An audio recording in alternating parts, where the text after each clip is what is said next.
Hey, thank you for watching my video. So if you are sane, if you have a pulse and you've been alive for a week, you've noticed that the mainstream media will not touch the Ohio story.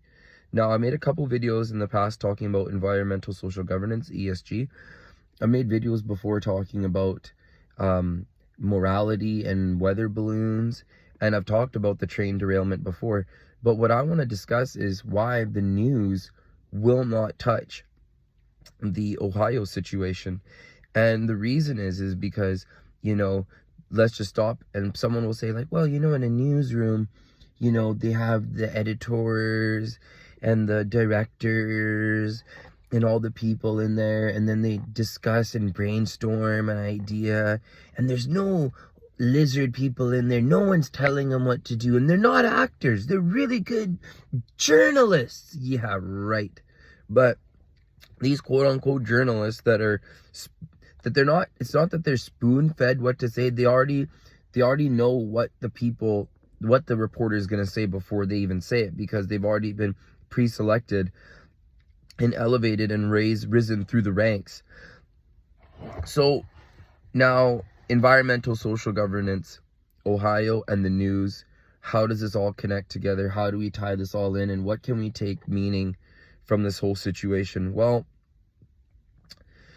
basically, I've said this before in another video again, that it's like a triangle, right? Where you have you, and then you have the corporations, and then you have the government, right?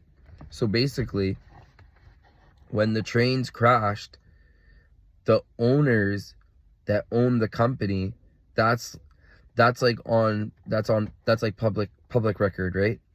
But then you have like shareholders and stakeholders and people that own huge portions of these different rail companies and of news companies.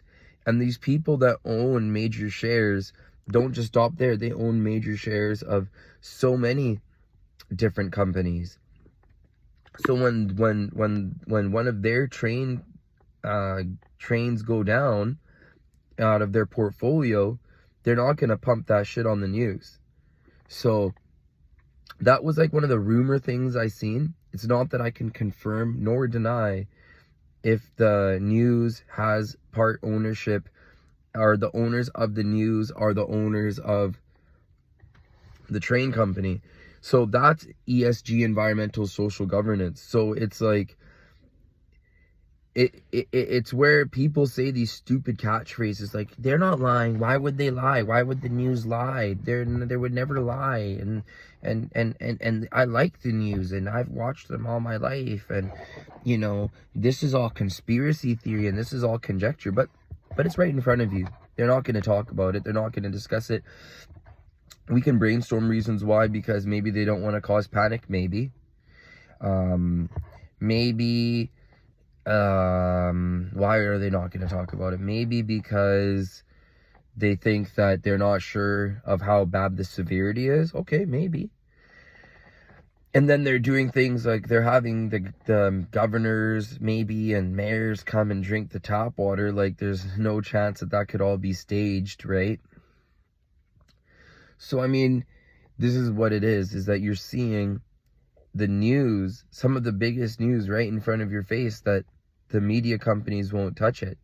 And the reason why, it's because it's at the news office. The guy might have a really great idea, like the head boss, the head foreman, the head CEO of the news station might be like, hey, you know what?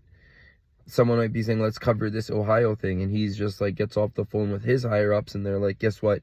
You're not talking about that shit at all.